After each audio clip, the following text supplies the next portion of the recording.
Hace muchos años se viene hablando de la necesidad de impulsar cambios en la educación. Una de las principales críticas que se hace al modelo educativo tradicional, el del profesor frente a decenas de estudiantes dando una clase en silencio y con contenidos estandarizados, es que básicamente quedó viejo. Todo alrededor de la escuela evolucionó y cambió, pero ella se está quedando un poco atrás. Entonces necesitamos una educación que vuelva a la vida, que vuelva a ser la educación para vivir, que vuelva a ser la educación para contactar la tierra, que sea la educación para cuidar un planeta que se nos está acabando, que sea una educación que le dé sentido a la vida. No podemos seguir enseñando lo que pretendemos que aprendan sin preguntarles qué quieren aprender y cuáles son sus pasiones.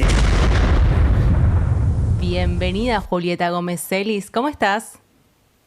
Hola, ¿cómo están? Gracias por la invitación. Muy bien. Gracias a vos por estar a la distancia. Estamos por Zoom.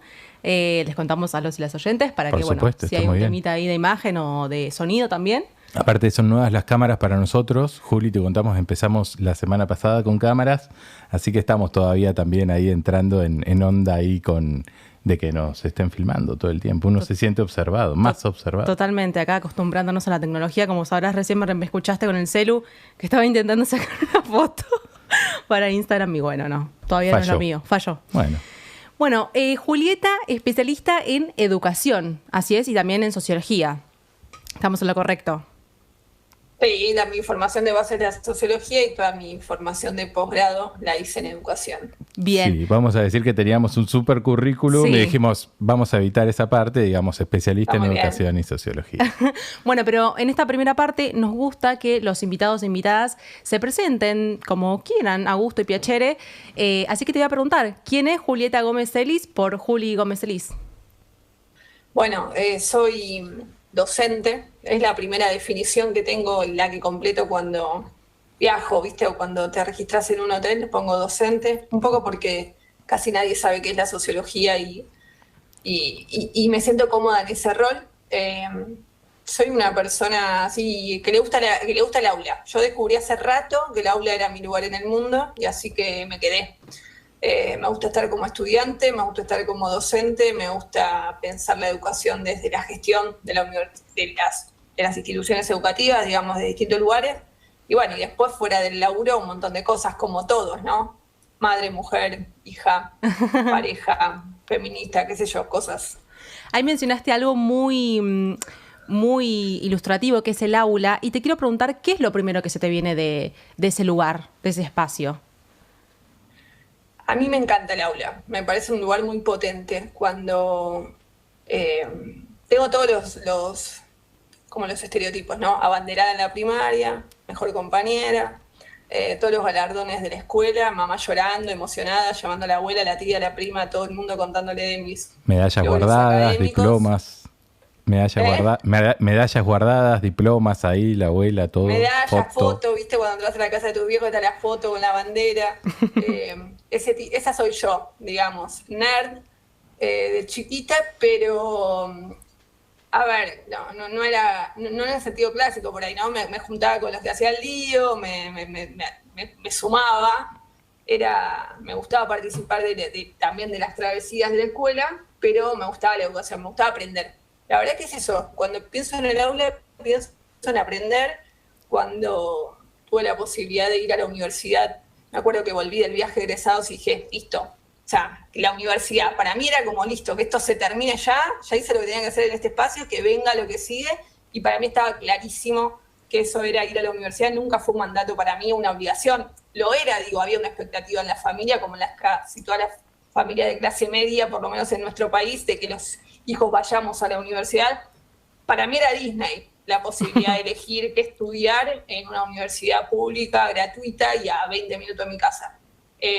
Así que lo vivo y lo viví, lo sigo viviendo con alegría. O sea, pero el aula me parece un espacio muy copado, honestamente, para estar en cualquiera de los roles que te permite estar en el espacio.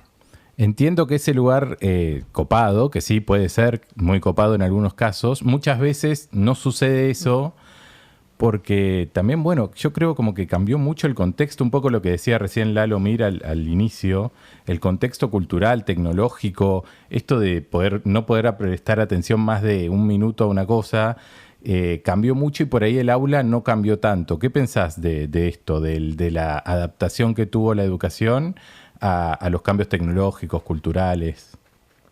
Y bueno, hay distintas respuestas, digamos. Posiblemente ya no podamos hablar más de un aula o una escuela o una universidad, sino de muchas aulas, escuelas y universidades, porque hay diferentes, hay situaciones, ¿viste? Es mucho más heterogéneo de lo que a veces nos gustaría que fuera, en el sentido de que es más complejo y más diverso de lo que lo pensamos.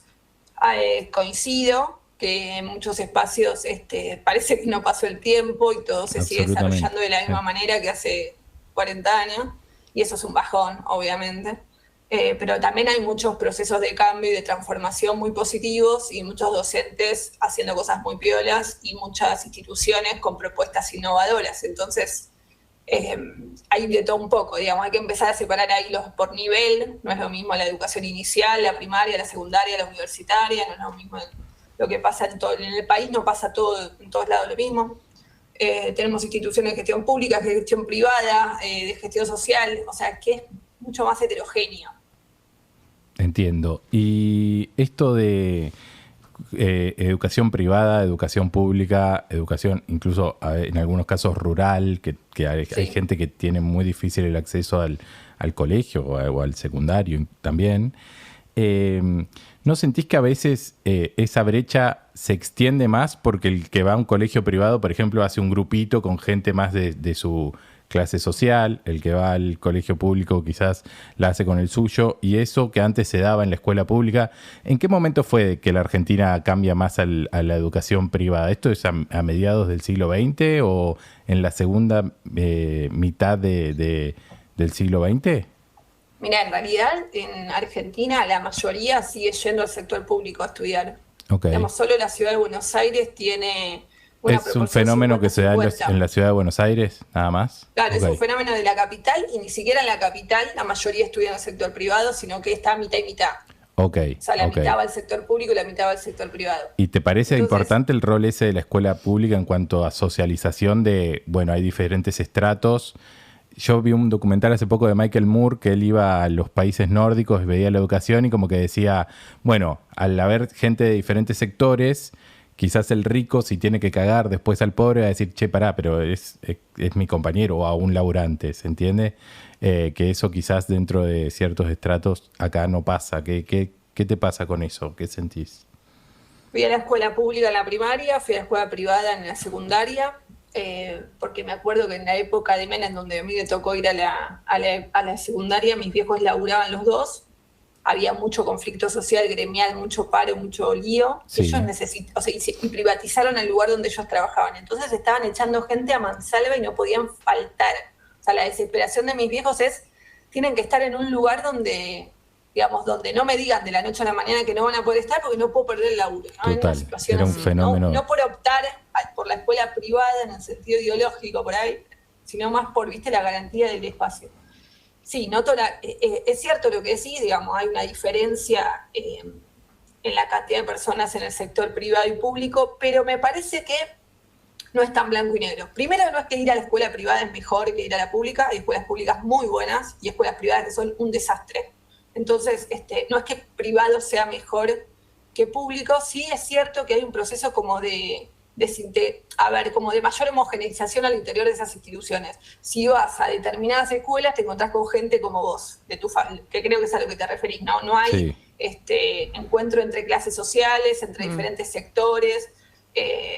Antes es cierto que había mayor cantidad de instituciones a las que asistían el hijo del portero, el hijo del médico, ¿no? El dueño de la empresa, el dueño de la fábrica, el operario también. Pero también es cierto que en ese pasado que tenemos en la cabeza un poco así idealizado o romantizado, la mayoría de la gente no iba directamente a la escuela de los sectores más humildes. Porque la escuela se declara obligatoria, la escuela secundaria, se declara obligatoria recién en el año 2006. Wow, mira, no recordaba. Es decir que hasta ese momento ni siquiera era obligatorio ir a la escuela, por lo tanto los sectores populares no iban. Entonces hay como una falsa mirada sobre el pasado que tener en cuenta. Porque cuando ves los datos, esto lo digo, bueno, por mi formación como socióloga, nunca te voy a contestar desde mis sentimientos, pero si pienso en los datos en realidad nos demuestran que hay una situación quizás diferente a la que tenemos en el imaginario. Ahora, es verdad que en la actualidad hay un proceso de que determinados sectores van a determinadas escuelas y otros sectores van a otras escuelas, y eso es un problemón y creo que tiene consecuencias difíciles de cuantificar, pero que son fáciles de identificar, que tienen que ver con la convivencia y la mirada hostil que tenemos entre sectores, ¿no?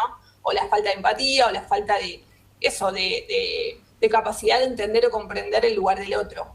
Empezás a naturalizar tu lugar porque no tenés con qué contrastar, crees que todos viven como vos, que todas las familias son como la tuya, que tus costumbres son la vida y no unas costumbres específicas, y eso dificulta mucho después el desarrollo de la sociedad y sobre todo el encuentro con ese que no piensa como vos, que no nació en el mismo barrio, que no hizo la misma que vos, que no tiene tu misma mirada, creencia, religión, lo que sea.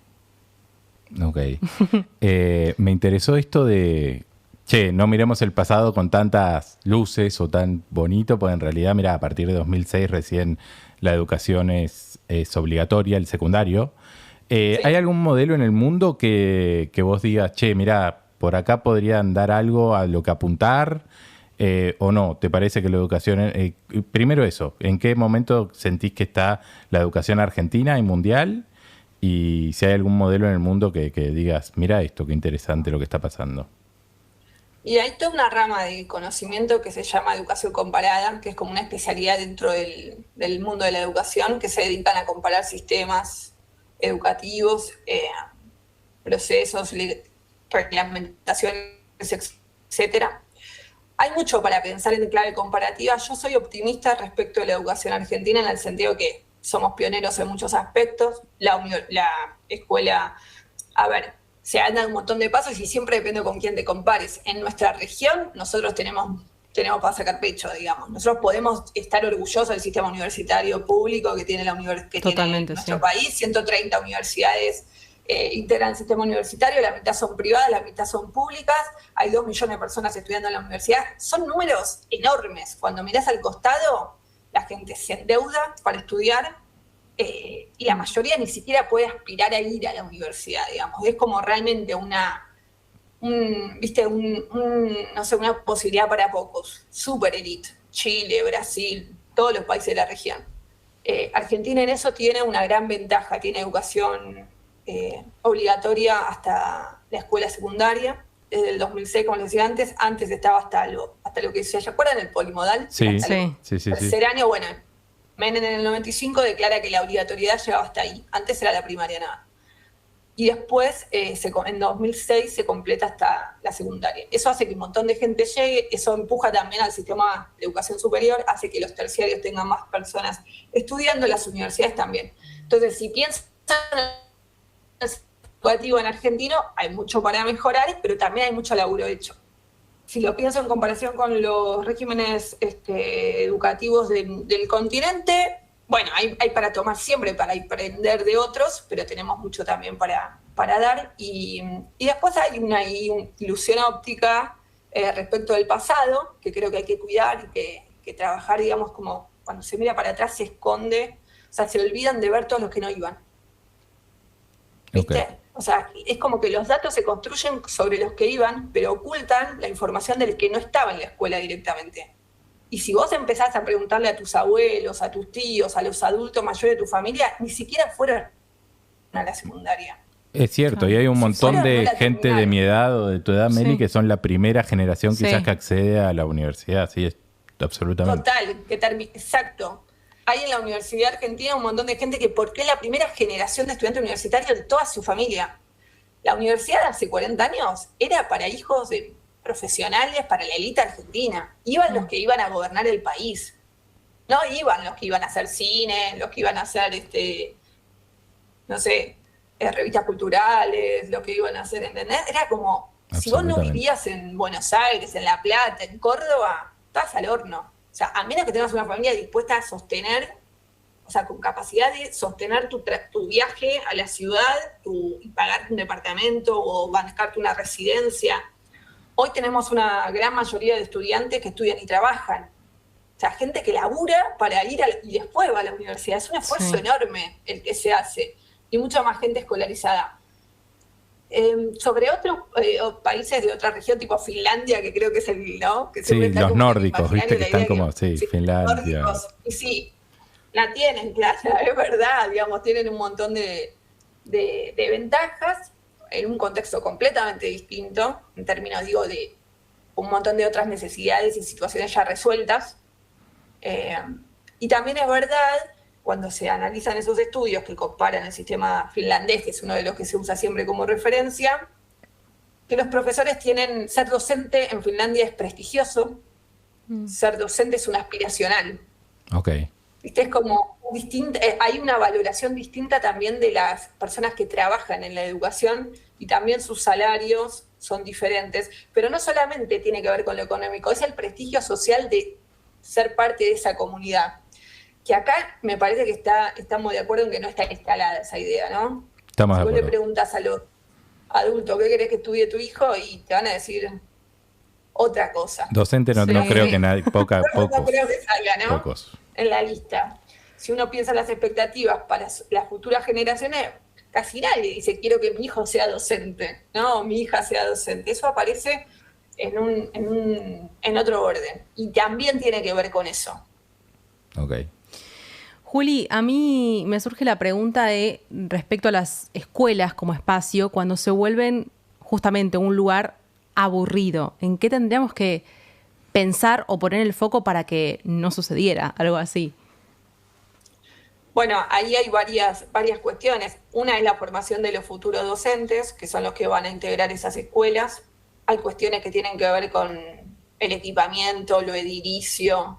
Hay algunas condiciones materiales que se tienen que dar. Digamos, si vos tenés 45 alumnos metidos en un 2x2, o sea, por más que el docente haga magia, hay una limitación del espacio que no te permite ni siquiera girar los bancos para trabajar en grupo. Qué sé yo, si no tenés internet, si no tenés algunas cuestiones básicas, no funcionan. Necesitas docentes capacitados, formados. Y yo creo que va por pensar con los estudiantes y plantear, desarrollar estrategias de enseñanza que los tengan a ellos como protagonistas. O sea, sacar al docente de ese rol tradicional de la oratoria, de hablar, y poner el juego o sea, poner todo en que los estudiantes hagan. ¿Sí? Como que uno aprende haciendo. No se puede aprender solamente escuchando. Está bien escuchar a otros, ¿no? Porque uno escucha, el cerebro relaciona cosas, te generan preguntas, conectás con otros conocimientos que ya tenés. Cuando escuchamos, hay algo que se mueve en la cabeza, pero no alcanza solamente con eso para poder aprender. También tiene que haber un momento donde hagamos algo con eso. Ok. Recién hablabas de la educación de los que van a educar, o sea, de los docentes. Profesores. Sí, la formación de los formadores. ¿Qué onda con eso? También está... yo lo hablo así porque en realidad es una opinión mía, como que está todo quedado medio en el tiempo y quizás no es tan así, sino que se van renovando cosas y yo me imagino que la escuela es como cuando yo fui a la escuela y no, por ahí cambió un montón, pero como que tengo esa idea en la cabeza, como que sigue siendo lo clásico esto de... Bueno, de hecho pusimos al inicio otro ladrillo en la pared, así como medio Pink Floyd. ¿Cómo se lucha con eso para que también los chicos puedan tener un pensamiento más crítico, los chicos y los grandes, todos? Yo creo que los docentes son los primeros que están interesados en que eso pase. Después hay distintas tradiciones de formación. Lo que tienen quizás es que el cambio es un poco menos vertiginoso de lo que nos gustaría. A ver, en este sentido lo digo. Vos formás profesores que se van a graduar en 4 años. La formación de los docentes hace 60 años atrás eran señoras que terminaban la escuela y iban a dar clases. Las mujeres que iban a la escuela secundaria, que eran muy pocas, daban clases. Ahora eso se profesionalizó muchísimo. Es una formación de educación superior, terciaria o universitaria. La formación dura como mínimo 4 años, o sea, es un montón. Pero vos formás, suponete, no sé, una camada entera de docentes nuevos, repiolas, jóvenes, recopados, reentusiasmados, qué sé yo, y entran al sistema universitario en el que coexisten toda la gente que se formó 10, 20, 30, 40 años atrás, Total. que sigue dando clases, que sigue trabajando, y que obviamente tiene otra mirada u otra formación o otra manera de encarar el proceso. Esos profes se juntan. No hay manera de parar a todos, sacar a una generación de docentes y llenarla de profes nuevos. Entonces, necesariamente hay ahí una amalgama, se entrelazan esas tradiciones, esas costumbres, y coexisten en instituciones que también tienen a la cabeza direcciones que no necesariamente se han formado en los últimos años y conviven distintas tradiciones. Por eso el sistema se vuelve tan heterogéneo. Porque no tenés una generación entera ni vas a lograr, tenés que esperar varios años para que toda la nueva camada, y en el medio usar los dedos para que no se embolen, para que no se aburran, para que no se hagan parte de esa lógica, para que no se vuelvan parte del problema, ¿me entendés? Claro, yo pensaba justamente en esto que decías de la mezcla de docentes. Cuando pasa esto de, un ejemplo, cuando hay una materia que por ahí la da un docente y, no sé, me pasó a mí de hecho, en el colegio italiano, una materia que me encanta, un idioma a aprender y demás, me la da una docente, hermoso. Vino otra profe, un horror, empecé a odiar a la materia. O sea, eso es... Influye un montón el docente, creo yo, ¿no? Bueno, y también ahí después vamos a ir al tema de la vocación, sí, pero yo creo que influye un montón eso, en la docencia, más que nada también. Y supongo, Julio, que también influye el contexto de ese docente. O sea, que por ahí gana como el orto, que tiene que pagar derecho de piso, que se pelea con, qué sé yo, con el rector o lo que sea. ¿Cómo es el día al día de la docencia hoy? ¿Es complicado en líneas generales? Sí, hay ahí de nuevo distintas situaciones. Se conoce algo que se llama docente taxi. Se usa esa categoría para hablar de los profesores que van de una escuela a otra, tipo 2 horas acá, 2 horas allá, 4 horas allá, 2 horas allá. Ese docente no tiene pertenencia institucional, no termina nunca como de conocer propuesta de la institución porque está como corriendo, ¿viste? Contra el reloj para llegar a la otra institución. Entonces tampoco conoce mucho al curso.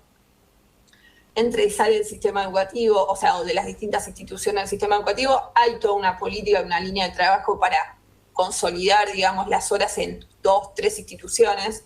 O sea, como que vos ya no puedas tomar 2 horas en una escuela, sino por lo menos 12, como pensar en términos de paquetes, lo que le da al profesor cierta estabilidad y arraigo para poder trabajar con sus compañeros docentes, con la coordinación, con la dirección, conocer el espacio, ir a ver la biblioteca, ver qué hay en la sala de informática o lo que sea, para trabajar también en equipo con sus colegas. Después hay un crisol de situaciones, porque tenés el Buenos Aires, capital, funciona de una manera, el interior del país tiene a veces otras lógicas, las ciudades y los pueblos no funcionan de la misma forma, las distancias no son las mismas, tampoco la misma cantidad de instituciones, pero es cierto que es una profesión a la que se le exige mucho más de lo que se le paga, digamos, ¿no? De lo que se le reconoce. Yo escucho muchas críticas a los profesores, pero digo, ¿quién haría? O sea, si supieran lo que gana un docente, digo, más de uno pensaría de nuevo antes de decir algo, porque tampoco hay un reconocimiento. ¿Y eso qué implica? Digo, no lo estoy victimizando al docente, ¿no? Tiene una responsabilidad como cualquier profesional, pero quiero decir, si vos tenés un reconocimiento económico que no es acorde a la función, lo que terminás haciendo es un docente pluriempleo. Uh-huh. A la mañana una escuela, a la tarde otra, a la noche va al nocturno a dar clases, ¿me entendés? Bueno, ese profesor, como cualquier trabajador, si sus condiciones no están garantizadas, digamos, su trabajo se va a ver afectado para capacitarse, para seguir formándose, para juntarse a discutir, reflexionar o pensar nuevas estrategias o nuevas propuestas. Así todo, la verdad es que me saco el sombrero, o sea, los profes lo hacen los sábados, a la noche, contraturno, o sea, buscan la manera de mantenerse al día. Yo confío mucho en el cuerpo docente. Me parece que Argentina tiene ahí un grupo de laburantes súper profesionales, mucho más capacitados de lo que a veces nos damos cuenta, que lo están intentando. Ok, bueno. Bueno, y siguiendo un poco la línea de esto de capacitarse y demás, yo quiero ir hacia las herramientas educativas. Puntualmente, esto de la inteligencia artificial. ¿Cómo...? No sé si, porque justamente no es lidiar, sino más bien sumarlo, complementarlo. ¿Cómo...? Vi el otro día que uno de estos cursos virtuales reemplazaron gente por gente creada con inteligencia artificial. Yo no sé, no recuerdo la fuente, ni siquiera sé si, bueno, lo estoy tirando porque me acuerdo que lo vi. Pero no sé, sí, es interesante y da miedo también un poquito, no sé, por lo menos a mí. Me parece la punta del iceberg a mí, lo que estamos viendo. ¿Pero que nos chocamos con el iceberg o la punta del iceberg y que después vamos a ver todo? No, yo estoy muy así como curiosa, como con ganas de ver de qué se trata. La UNESCO hablando de formación, sacó una capacitación para todo el sistema educativo, pero de todo, o sea, una versión en español, hay gente de todos lados haciéndolo sobre el chat GPT. Sí. Lo hice, me encantó. ¿Sí? Me parece muy auspicioso. O sea, pero como toda herramienta tenés que saber usarla. Claro. Y como decías vos, trabajarla a tu favor. Es una aliada más dentro. Es como no te puedes enojar con internet. Viste que yo porque soy muy pesimista, Julieta, pero bueno, me gusta la mirada optimista. Pero me gusta. Yo por ahí soy. Yo recuerdo una profesora que nos prohibía ir a rendir examen o a la clase de matemática con la calculadora. Pasaba un montón. ¿No? Sí, obvio. Bueno, la gente que se pone en contra del uso de internet, del uso del celular en la escuela o del uso de es esa señora, es esa profe. Lo que pasa es que nosotros nos ponemos grandes y los conservadores empezamos a ser nosotros. Pero tenés en el recuerdo, vos tenías claro que lo que la señora estaba diciendo no estaba bien, lo que esa profe estaba diciendo no estaba bien. Porque en la vida nadie iba a hacer las cuentas. Claro. ¿no? O sea, lo importante era comprender, razonar, poder, digamos, tener esa capacidad de abstracción para entender el problema que te estaban planteando. Después era una pavada que te pidan contar con los dedos o con papelitos. Bueno, creo que pasa algo similar con la inteligencia artificial. El gran desafío que tenemos los que nos dedicamos a la educación es cómo lo incluimos para potenciar la enseñanza y el aprendizaje, digamos, para hacer mejor lo que hacemos. Pero de ninguna manera lo prohibiría desplazarlo me pondría en contra. No, aparte de prohibirlo, como que no va. No.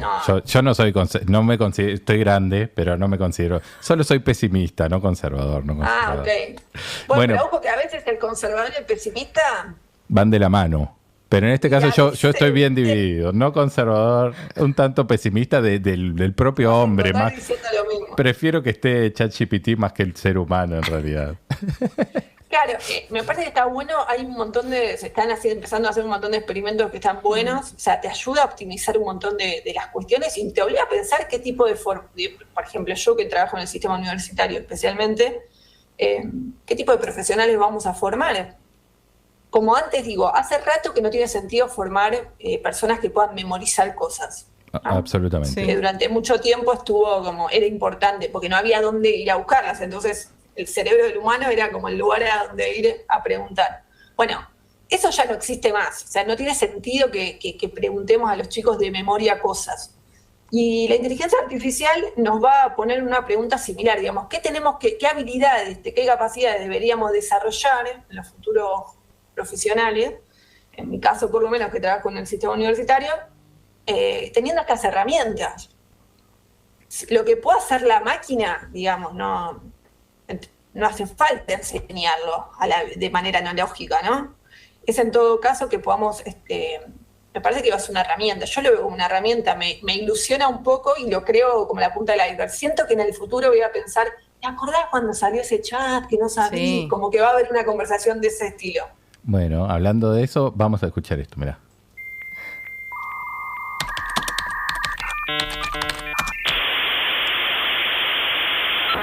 Hoy, 20 años después de ese sonido, decimos, ¿te acordás cuando había que conectar el cable del teléfono para conectarse a internet?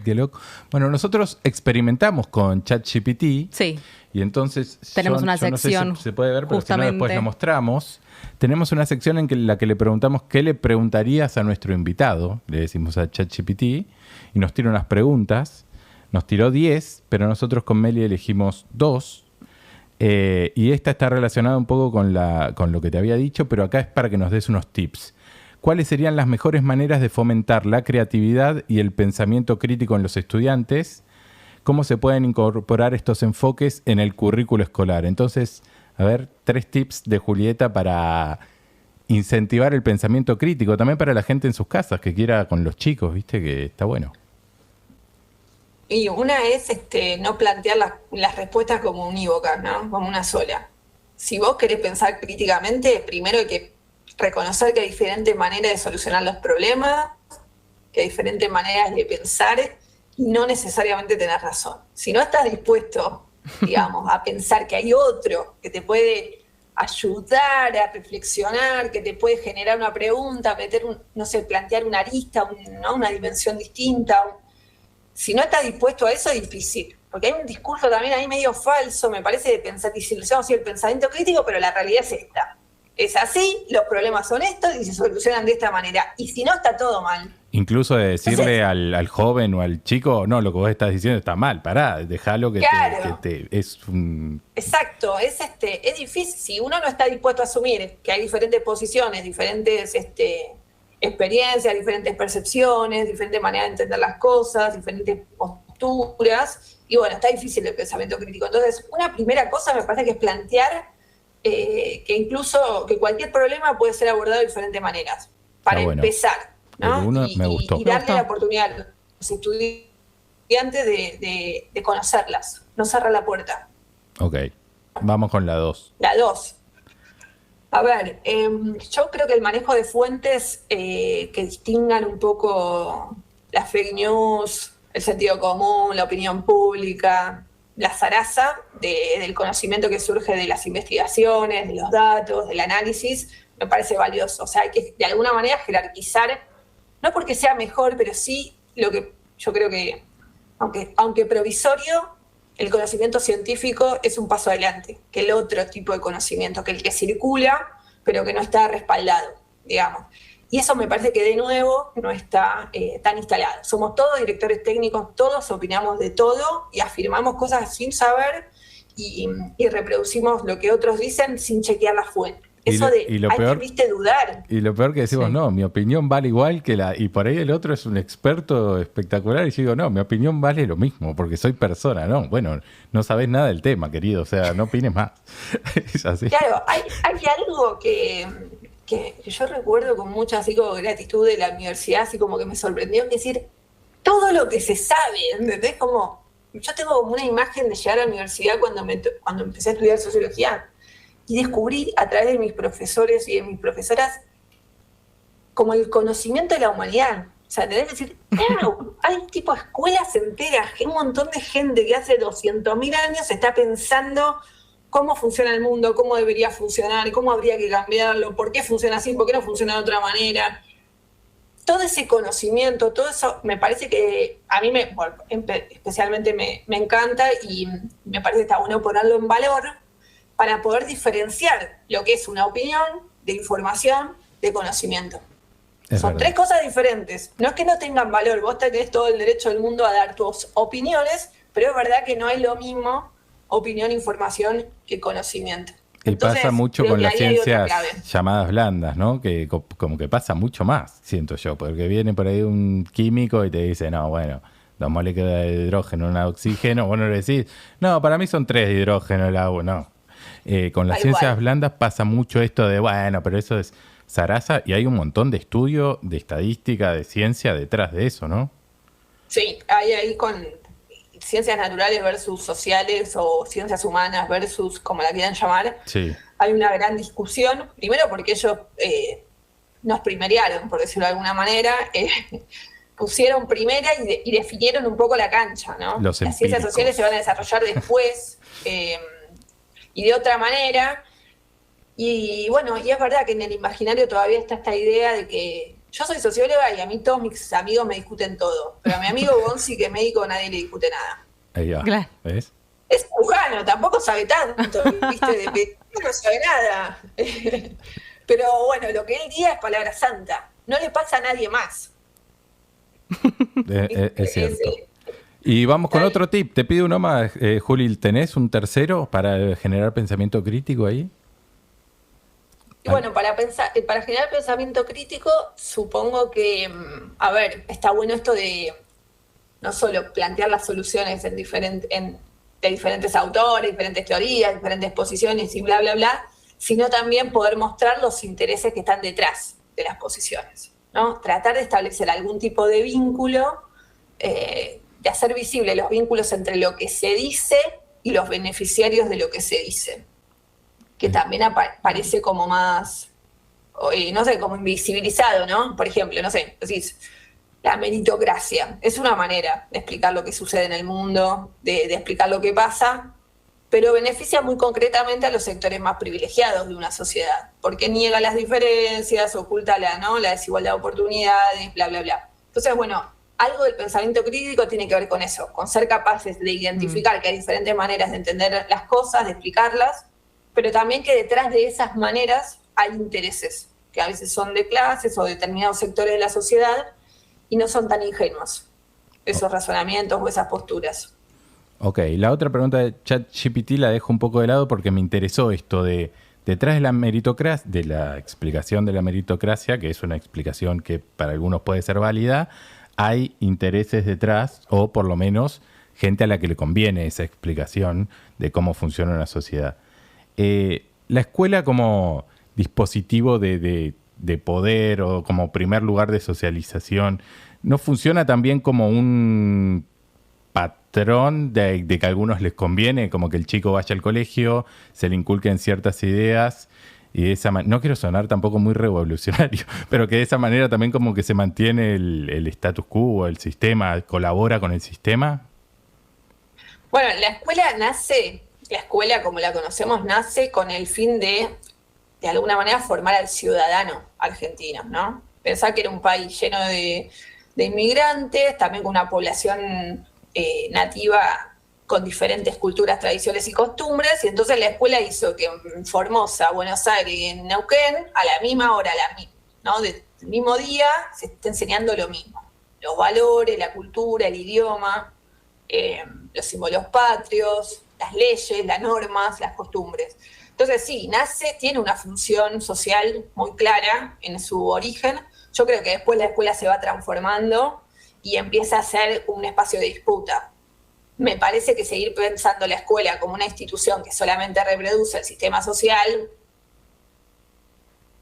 es faltar a la verdad, me parece. Es un lugar de disputa, de la escuela salen los que cambian el sistema, el mundo, lo transforman, porque la escuela también habilita esa posibilidad. Y vuelvo a lo del principio, hay muchas escuelas, no hay más una escuela. No es cierto que pasa lo mismo en todos lados a la misma hora.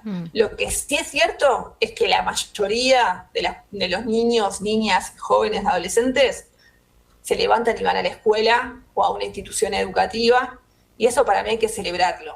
Me daría mucho miedo pensar en un país donde no haya escuela. Ahora, concuerdo. ¿Qué hacemos con la escuela para que la escuela potencie, digamos, potencie al ser humano, a todos los que están ahí adentro? Sí. Me parece buenísimo, pero pensá que hay centros de estudiantes, hay actividades con la comunidad, se hacen actividades de investigación, se trabaja, qué sé yo, en grupos de distintos, con estudiantes de distintos años, hay proyectos de trabajo con estudiantes de distintas escuelas, hay muchas iniciativas muy copadas que se llevan adelante, que me parece que son muy valiosas. Yo creo que la escuela no solamente reproduce no estoy de acuerdo con esa hipótesis de que la escuela reproduce el sistema. Creo que es un espacio de disputa y de tensión para justamente dar la vuelta, para tratar de cambiar, para tratar de igualar oportunidades. A veces lo logra, a veces no. Es cierto eso también, pero no le cerraría la puerta en el sentido ese de la lógica reproductivista. Bien, perfecto, me encantó. A mí también. De hecho, había una pregunta que habíamos pensado, que era, nosotros el año pasado y siempre bancamos mucho la militancia en los espacios educativos, la militancia de los jóvenes, por sus derechos, por obtener mejores condiciones para asistir, etcétera. bueno, una de las preguntas era qué opinaba ella, y ahora suponemos que estás de acuerdo, más que suponemos lo acabas de decir. ¿Qué pensás del que se opone a eso? Hay mucha oposición hoy. Bueno, el año pasado esto quedó muy claro, por lo menos en los medios o en lo resonante del día a día y en las redes. ¿Qué pensás de eso? Y que es reflejo digamos, reflejo de todo lo demás, ¿no? Porque la gente de derecha estaría de acuerdo con el centro de estudiantes, digamos. Es lógico que estén en contra, porque yo creo que por miedo, por desconocimiento y porque se dan cuenta que ahí se juega se juega una mirada que no es la que ellos tienen sobre las cosas, y se juega, confluye algo hermoso que es la juventud y la sensación de que vas a cambiar el mundo con la posibilidad de hacerlo en ese espacio que es el centro de estudiantes, donde se aprende mucho de lo que se enseña en cívica, ponele, ¿viste? En el sentido tradicional. Espectacular. Ahí en la práctica, durante los peores años de nuestro país, esos espacios estuvieron prohibidos. Con el retorno de la democracia y más acá, más cerca, no solamente se permitieron, sino que se jerarquizaron, se generaron instancias piolas. Creo que es un buen laboratorio. De ahí salieron personas divinas, ¿no? Que después van a seguir seguramente su camino en otras instituciones o en otros espacios de la política. Yo veo que lo veo positivo, no espero nada del que piensa que el que esté en contra del centro de estudiantes, no espero nada, digamos. Entiendo que lo dice desde su lugar de clase, de su lugar de privilegio, no tuvo que luchar por nada muchas veces, digamos, las cosas le llegaron, defiende el status quo porque lo tiene en un lugar de privilegio, y entonces es lógico que lo haga. Y después creo que hay un montón de gente de sectores quizás de clase, sectores medios o medios bajos, que también tienen una posición bastante es un fenómeno contraria, que se está viendo, sí. Sí, que ahí creo que juegan otros factores, como que él creo que viene un poco por ahí, ¿no? Por el miedo a que esos hijos se conviertan en otra cosa o se metan en lugares que no comprenden, de los que no participaron. Me acuerdo, por ejemplo, mi viejo, cuando yo participaba en alguna manifestación, me estaba aterrorizado. Pero no me lo decía de malo, me lo decía de miedoso. Para me cuidarte. preocupaba que me pasara algo. Y yo durante mucho tiempo me enojé mucho con mi papá por eso, y después entendí que él había vivido toda la dictadura. Y que era esa generación la que me estaba hablando. Que él tenía, no sé, en su cabeza los fantasmas de que haya alguien tomando nota de quién estaba ahí, que haya como servicios, ¿viste? Tenía una cosa muy paranoica que a mí me parecía rarísima, porque yo nací 4 días después de la vuelta a la democracia, entonces para mí estaba todo garantizado, y yo tenía como, ¿viste? Esa efervescencia de los 20. Después, cuando sos más grande, creo que, no sé, yo intenté entender de dónde venía esa distancia. Me parece que no siempre es desde un lugar negativo, a veces es más bien desde el miedo, la desconfianza o la ignorancia sobre lo que sucede ahí. Bueno, vamos a hablar un poquito de vocación, Meli, ¿te parece? Sí, así? Yo doy vuelta a la página justamente para preguntarte sobre eso, Juli, pero antes quiero decirle a las personas que están mirando, escuchándonos, muy importante, que se suscriban. Si estás en YouTube, no te cuesta nada, es gratis, lo podés hacer. Y pongan me gusta, la manito. Me gusta, suscribir, recomendalo ahí, nos comentás lo que quieras. Y si estás en Spotify, danos seguir, y también dale a la campanita si te aparecen los episodios que vamos a ir subiendo semana a semana. Espectacular. ¿Qué más tenemos? Y tenemos el cafecito, que ahí sí viene el mangazo, 100 pesos, dale, che, no cuesta nada. Cafecito.app/tematizadosoc. Pagar a Prata, le hacemos un homenaje a Rechimusi. Pagar a Prata, no cuesta nada, dale, por favor, y nos das unas manos. 100 pesos, dale. 100 pesitos. Nada. Bueno, dicho todo esto, y nos falta Instagram. También. Tenemos de todo, tenemos para vender de todo. Nos podés seguir y comentar también lo que quieras en Instagram, tematizadosoc. Ya me estaba olvidando nuestro Instagram. Sí, @tematizadosoc. Comenten, digan me gustó la nota, no me gustó, no coincido, lo que quieran, pero comenten. La persona que quieras que venga, la traemos. Sí, bueno, la que sea nuestra. Hacemos lo posible, por nuestros seguidores hacemos lo posible. Bueno. Bueno, ahora sí. Juli, yo te quiero preguntar por la vocación. ¿Crees que existe una para toda la vida o que va mutando? Tengo siempre ahí como un debate interno con el tema de la vocación. No estoy segura de que todos tengamos una para empezar. tengo la sensación de que algunas personas tienen una vocación y otras no. Algunos la encuentran a muy temprana edad y otros mucho más adelante en la vida. En algunos casos creo que se mantiene y en otros va mutando. En mi caso personal, creo que la tengo, la reconozco, es el aula, es el espacio educativo, es el conocimiento, me gusta estar ahí. Tipo, mi mejor cumpleaños es un congreso, ese es mi mejor cumpleaños. Espectacular. O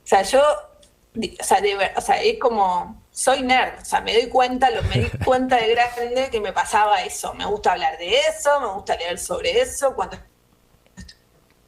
tengo muy disociado el tiempo libre del trabajo. O sea, yo trabajo lo que me gusta, entonces para mí es un planazo cualquier actividad. Qué espectacular eso, ¿no? Sí, o sea, cuando te lo pensás y agradeces, tipo, che, mirá qué copado esto que yo laburo de lo que me gusta. No lo puedo creer, ¿viste? Pensé mucho tiempo que no me iba a pasar, porque estudié toda la carrera, trabajé en un tiempo compartido, trabajé en turismo, hice todos los trabajos espantosos que hay para pagar el alquiler y no sabía si iba a poder, ¿viste? Si me iba a llegar la oportunidad. Lo que sabía es que el día que me llegue yo tenía que tener el título bajo el brazo. Esa era mi fantasía.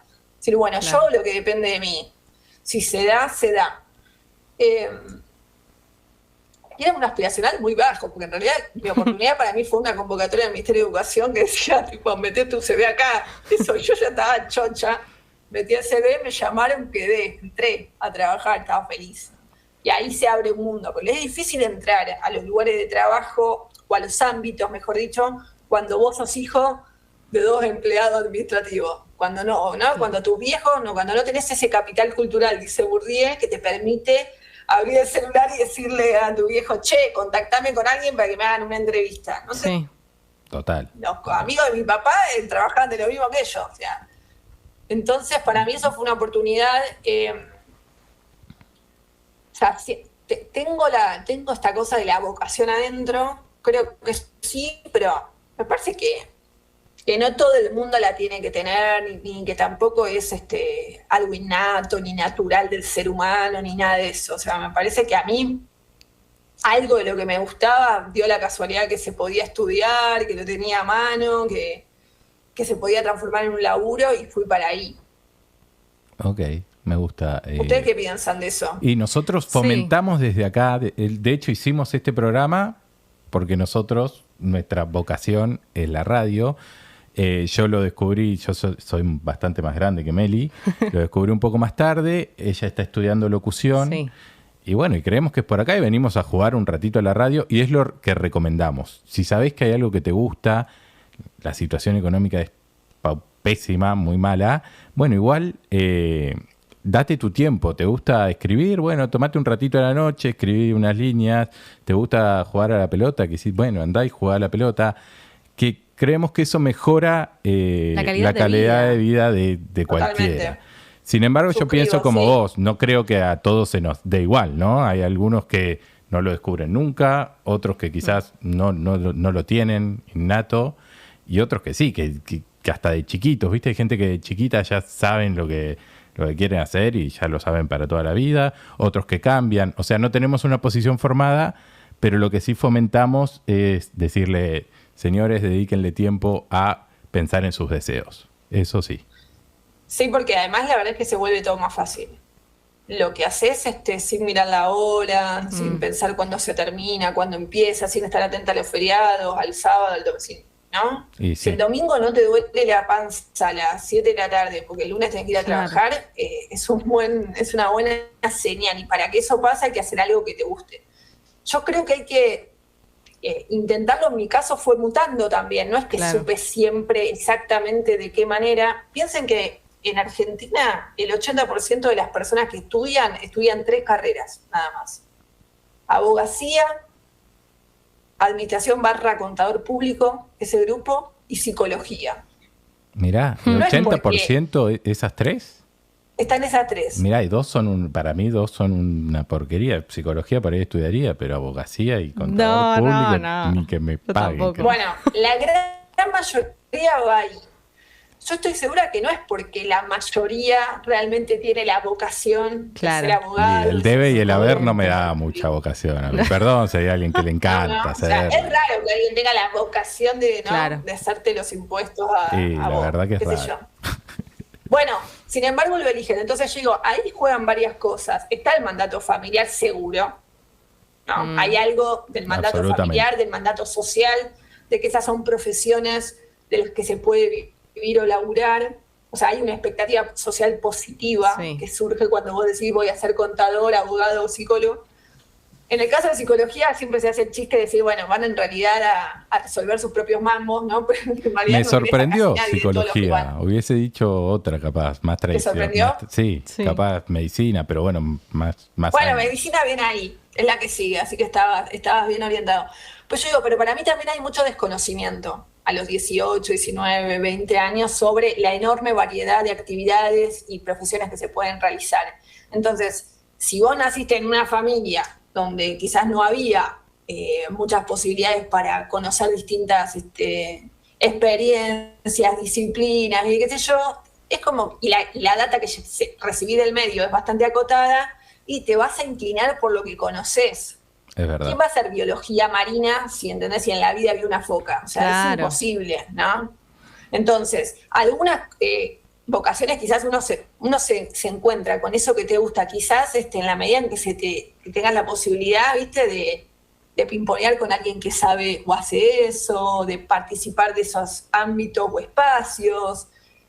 Y bueno, y a veces eso pasa de grande, entonces la gente encuentra ahí, encuentra un contacto con algo que le gusta cuando tiene una edad que se supone que ya es tarde, pero en realidad la facu está abierta siempre, así que los que tengan ganas que se anoten. Que se anoten. Sí, igual es más complejo, yo creo. Bueno, no sé.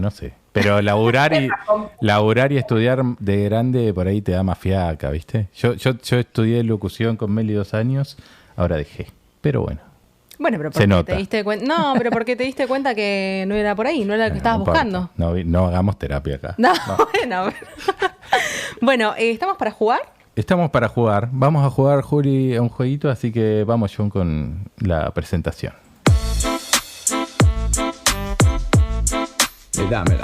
En 3, 2, 1, 3, 2, 1, 3, 2, 1, vamos. Palabras cruzadas, tematizadas, 5 minutos de curiosidad elevada. La profesión como la base de las preguntas que toda la gente se hace. Vamos rapidito. En este juego, Juli, nosotros tomamos palabras relacionadas con la profesión y a partir de ahí desprendemos preguntas. A veces son medio voladas, otras veces más concretas. Arranca, Meli. Voy. Aula. ¿Hay algún formato de aula nuevo que te llame la atención? Sí, el aula invertida o las que proponen una organización distinta del espacio. Ok. ¿Podés contarnos, por ejemplo, aula invertida cómo sería? Profesor, ¿cómo es? Más o menos. Es que en vez de doy la clase y te mando a hacer la tarea a tu casa o hacemos la actividad ahí, ¿entendés? Y en tu casa consultás el material, ves el video, lees el texto, no sé, ¿entendés? Como invertir el sentido. Que muchas veces el aula tradicional es, vas a la clase, escuchás a un profesor que te habla 2 horas, te volvés a tu casa y te aparecen todas las preguntas o todas las inquietudes o qué sé yo. En cambio acá sería como, no. Usemos el espacio de encuentro para debatir, para intercambiar, para hacer, y después lees solo, ¿sí? Yo me voy a parar acá a decir lo mismo que dice el texto, ¿entendés? Claro, más que ahora hay un montón de desarrollo tecnológico, te grabo el video y lo ves los sábados. Total. Academia. Bueno, esta viene por el lado futbolístico. ¿Qué es Racing para vos, Julieta? Y bueno, Racing me voy a poner melancólica. O sea, Racing para mí es lo más de lo más, es ese espacio donde se juntan los distintos sectores sociales.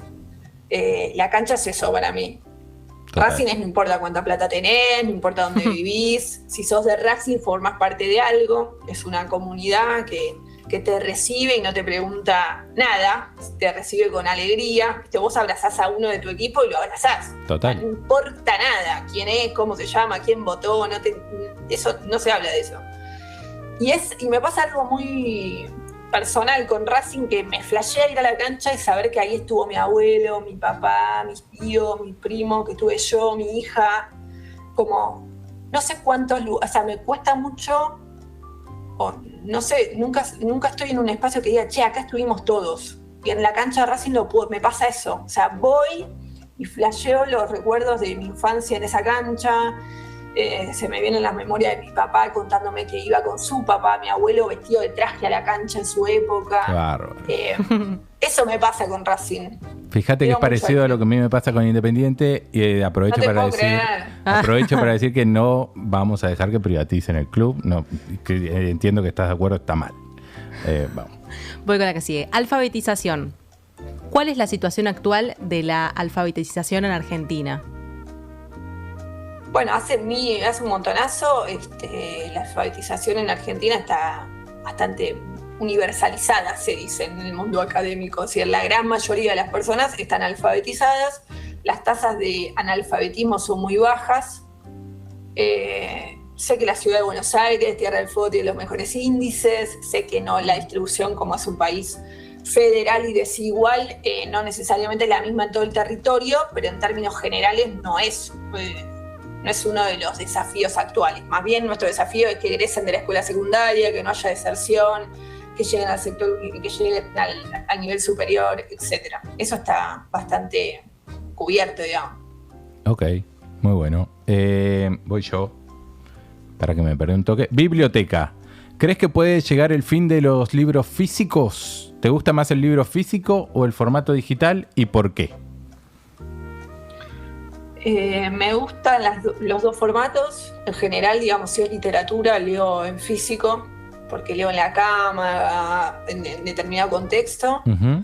Y si son libros que consulto para trabajar, tipo esto, más que nada paper, publicaciones o libros vinculados a lo que hago, en digital, a full. Okay. Porque los consulto, entro y salgo. Me parece que hay una generación que es analógica y que tiene esa tradición y esa cultura y va a seguir así y está bien. Es como el diario, o sea, va a coexistir con el diario digital y un día posiblemente sea lo que hoy es el vinilo. No sé, claro. El objeto que consumen algunos minoritario y otros no. Yo no estoy en contra, o sea, no me parece un ya me di cuenta igual como que te parece una boludez oponerte a lo nuevo. Es como, bueno, está ahí, hay que usarlo y tomémoslo. Claro, es como que entiendo no sé, me pasa con el día, digo, depende del momento en el que estás o cuánto te gusta lo analógico, viste, uno toma una posición u otra. Yo trato de pensarlo en paralelo, digo, no sé, yo nací, existía el diario físico, ¿no? Mis viejos lo recibían todos los fines de semana. Ahora no, creo que lo usan para que el perro haga pis y nada más, pero no se dejan de informar, digamos, o sea, usan otros medios. Yo no compré más un diario. No creo que me haga ni mejor ni peor, digamos. Respecto de, no sé, me parece eso. No tengo una posición clásica. Se nos terminó el tiempo, pero antes te voy a hacer últimas 2 preguntas. Bueno. Me queda acá, cultura. ¿Los contenidos educativos deben adaptarse a la cultura y a los cambios en la cultura? Por ejemplo, al lenguaje inclusivo. Y a mí me parece que está bueno que los profesores que se sienten mejor hablando en lenguaje inclusivo puedan hablar en lenguaje inclusivo y los que no, y que dejemos que cada uno se exprese como quiera. Prohibirlo me parece rarísimo. Me parece una pavada. Me parece que hay que ponerlo sobre la mesa y que sea parte del debate. Cada uno hable como se sienta, digamos, cómodo con eso. Es claramente un momento de transición donde coexisten diferentes generaciones y me parece que yo por lo menos si hablo como quiero y me gusta que los demás hablen como quiere y está todo bien, ¿no? No sé. Tampoco decretaría, si fuera ministra de mañana, diría que todo el mundo hable en la escuela con lenguaje inclusivo. Diría, hagan lo que quieran. ¿No? Como, hagan lo que quieran, mientras no se falten al respeto, está todo bien. Y si alguien siente que le faltan el respeto por no hablar en lenguaje inclusivo, que lo pueda manifestar, que se lo pueda decir a sus profes, a las autoridades del colegio, a sus compañeros, que se ponga sobre la mesa. Bien. Juli, última pregunta. ¿Algún consejo para los y las oyentes que se quieran dedicar a lo que los y las apasiona? O que estén en la búsqueda también. Yo creo que hay que intentarlo, no queda otra. si hay algo que te pica, que te gusta, que te ilusiona, si te imaginas haciendo eso sin mirar el reloj, tenés que intentarlo, aunque cueste y sin saber si lo vas a lograr.